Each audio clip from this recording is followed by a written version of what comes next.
ഏവർക്കും അക്ഷരമുറ്റത്തേക്ക് സ്വാഗതം. കേരള പാഠാവലി യൂണിറ്റ് 2 അധ്യായം 2 അന്നന്നത്തെ മോക്ഷം. ഇത് PN ഗോപികൃഷ്ണന്റെ ഇടിക്കാലൂരി പനമ്പട്ടടി എന്ന കവിതാസമാഹാരത്തിൽ നിന്ന് എടുത്തിട്ടുള്ള ഒരു കവിതയാണ്. ഇതൊരു ഉത്തരാധുനിക കവിതയാണ്. അതായത് സമകാലിക പ്രശ്നങ്ങളോട് പ്രതികരിക്കുന്ന, എന്നാൽ താളബദ്ധമല്ലാത്ത, പാട്ടുപോലെ വായിച്ചു പോകാൻ സാധിക്കാത്ത, വളരെ യഥാർത്ഥമായി അവതരിപ്പിക്കുന്ന ഒരു കവിതയാണിത്. നമുക്ക് കവിതയിലേക്ക് പോകാം. കവിതയുടെ മുന്നോടിയായി ഒരു വരി നൽകിയിരിക്കുന്നു, ശ്രദ്ധിക്കുക. മായക്കാഴ്ചകളും കടന്ന് ഇമോജി മുഖം നോക്കുന്നു. എന്താണതിൻ്റെ അർത്ഥം? നമ്മളിന്ന് മൊബൈലിൽ ആൾക്കാരുമായി ചാറ്റ് ചെയ്യുമ്പോൾ ഏതെങ്കിലും തരത്തിലുള്ള വികാരങ്ങൾ പ്രകടിപ്പിക്കുന്നതിന് വേണ്ടി, ദേഷ്യമാകട്ടെ, പരിഹാസമാകട്ടെ, തമാശയാകട്ടെ, സന്തോഷമാകട്ടെ, സങ്കടമാകട്ടെ, അത് പ്രകടിപ്പിക്കുന്നതിന് വേണ്ടി വാക്കുകൾക്ക് പകരം ഇമോജികൾ ഉപയോഗിക്കാറുണ്ട്. ഇന്ന് ഇമോജികൾ നമ്മുടെ വികാരത്തിൻ്റെയും അതേപോലെ നമ്മുടെ വിചാരത്തിൻ്റെയും കൂടി പ്രതിഫലനമാവുകയാണ്. അതാണ് ഇവിടെ അർത്ഥമാക്കിയിരിക്കുന്നത്. കവിത ആദ്യമൊന്ന് വായിക്കാം, അതിനുശേഷം വിശകലനത്തിലേക്ക് കടക്കാം. മൊബൈലിൽ വന്ന ഒരു തമാശ വായിച്ച് എനിക്ക് വലങ്കൈയിൽ ഒരു വിരൽ കൂടി മുളച്ചതായി തോന്നി. കൃഷ്ണമണി ഒന്നുകൂടി തിളങ്ങിയ പോലെ, കാലിൽ ചെരുപ്പ് ഇക്കിളിയിടും പോലെ.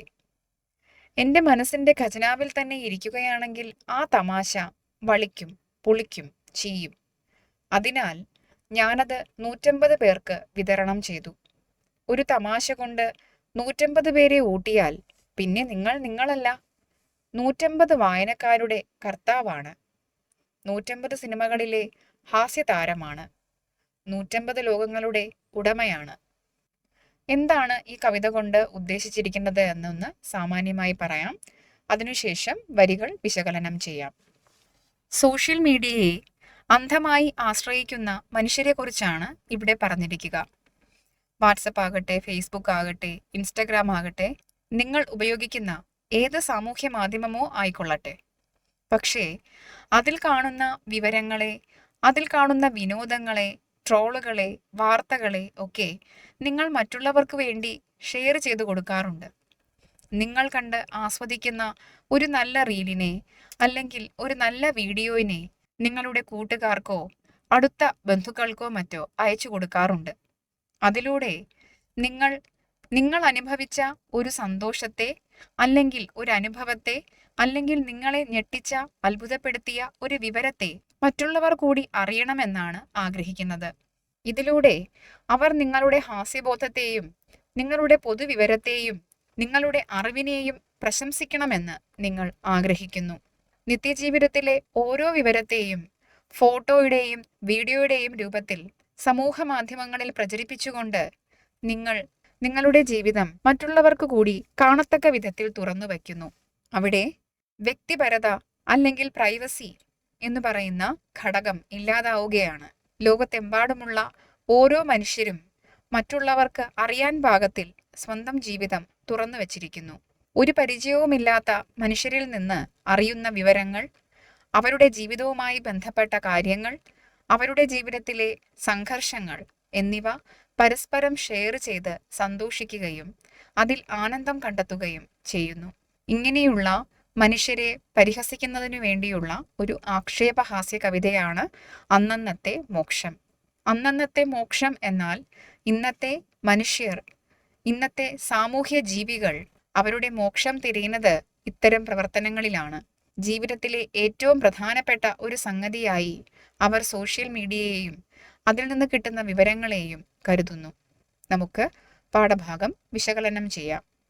മൊബൈലിൽ വന്ന ഒരു തമാശ വായിച്ച് എനിക്ക് വലം കൈയിൽ ഒരു വിരൽ കൂടി മുളച്ചതായി തോന്നി എന്ന് വെച്ചാൽ, ഇദ്ദേഹം മൊബൈലിൽ ഇങ്ങനെ സോഷ്യൽ മീഡിയയിൽ ഇങ്ങനെ സ്ക്രോൾ ചെയ്ത് പോകുമ്പോൾ പെട്ടെന്നൊരു തമാശ കണ്ടു.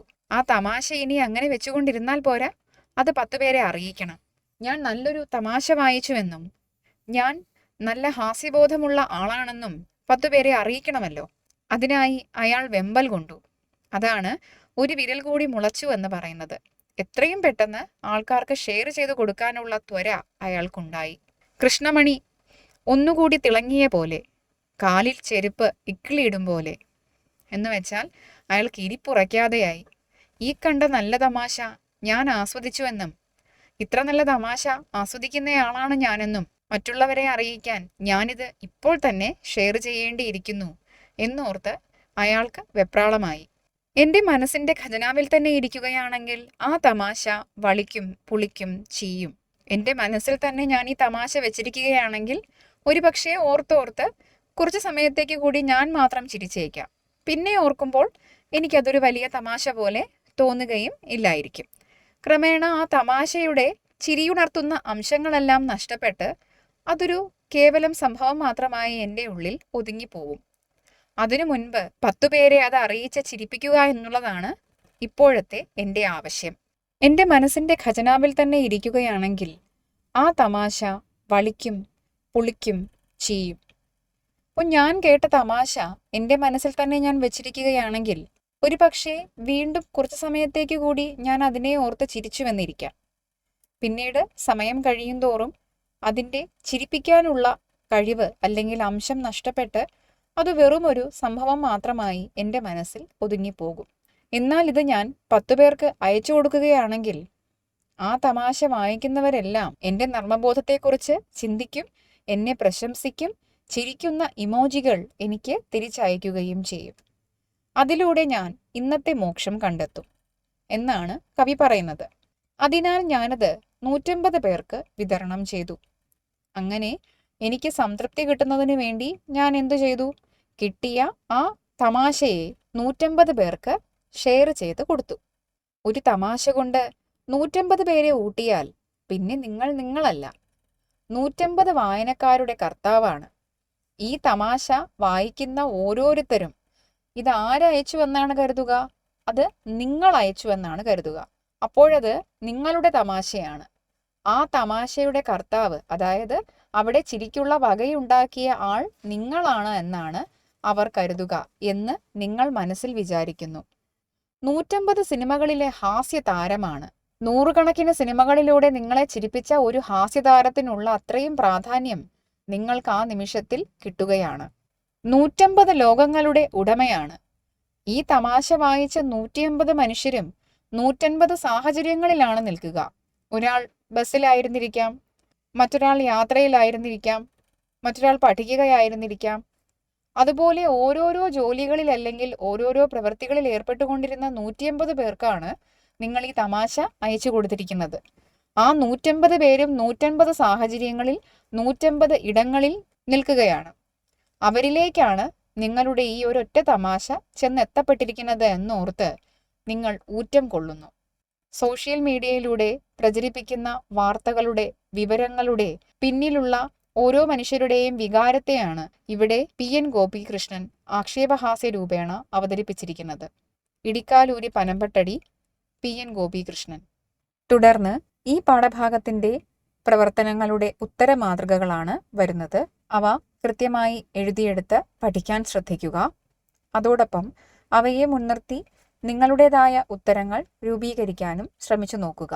നിങ്ങളുടെ സംശയങ്ങളും നിർദ്ദേശങ്ങളും കമന്റുകളായി രേഖപ്പെടുത്തുക. നന്ദി.